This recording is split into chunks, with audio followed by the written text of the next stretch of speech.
began to find strange things, stones more often than not, which emitted unidentified particles. As for where these things came from, nobody could say for certain. A theory almost immediately emerged that it was this radiation that led to animals mutating.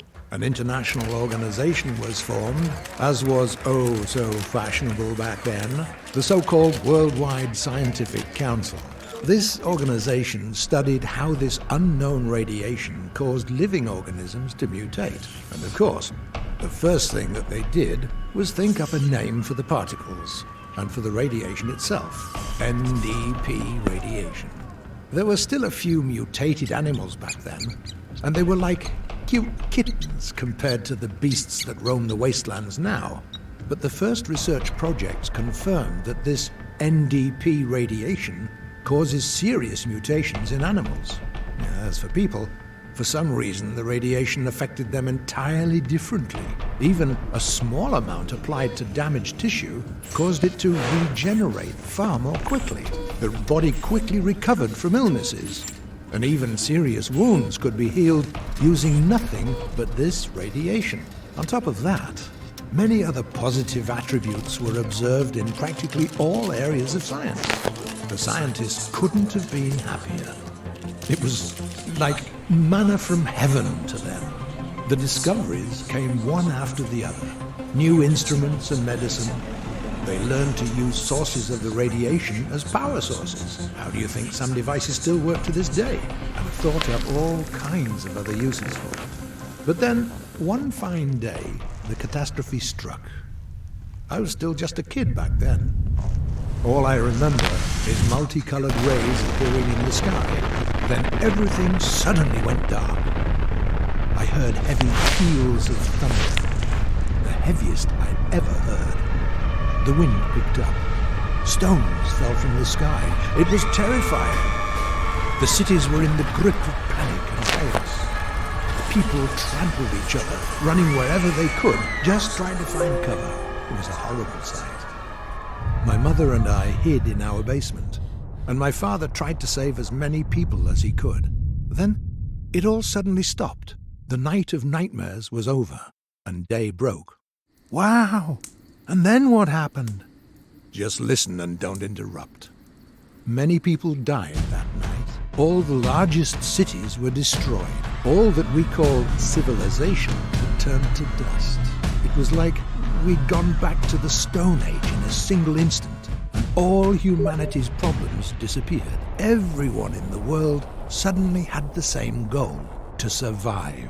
That was when the monsters came. They surged into the cities that remained whole in huge packs, destroying everything alive in their path. In those days, our already diminished species became even smaller. But there were cities that could withstand the monsters.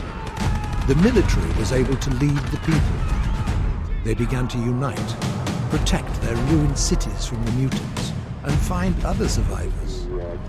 Thus was the Confederation born. One of the Confederation's primary goals back then was to find scientists who worked on the WSC projects. They even managed to find surviving laboratories where scientists still labor away to this day. Thanks to the scientists, they managed to partially restore the research performed on NDP radiation before the catastrophe, and even to make use of some of the technologies. For example, the scientists managed to create special NDP concentrators, which alter the radiation to form something like a protective field. The mutants fear the field like fire and won't enter it. That's how the domes above our cities were created. They protect us from the monsters. There's one more thing that the old world left to us: teleporters. As far as I know, it's some sort of old military tech. Only a few of them were put into testing. The initial plan for the teleporters was this: to provide fast troop movement, deliver ammunition, and transport to the battlefield and treat the wounded. But the scientists were unable to iron out all the defects before the catastrophe hit, so only one function works: transporting the wounded. And even that doesn't work right. It doesn't pick up the wounded, just the dead. And not everywhere. only in a zone of reliable reception, and even the transportation process itself is a big gamble. You're lucky if something is just missing from your backpack after you're teleported. You could turn up missing an arm or a leg, or even not turn up at all. Long story short, those things are dangerous. I remember once having the bad luck of finding a herd of wild boar outside the city. Not surprisingly, they trampled me in 3 seconds, and the transporter teleported me without my clothes. And I remember feeling how it put me back together piece by piece. An unforgettable sensation, believe me.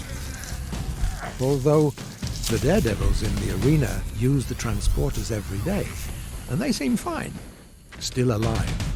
Quiet. Do you hear that? Hear what? There's something there in the bushes.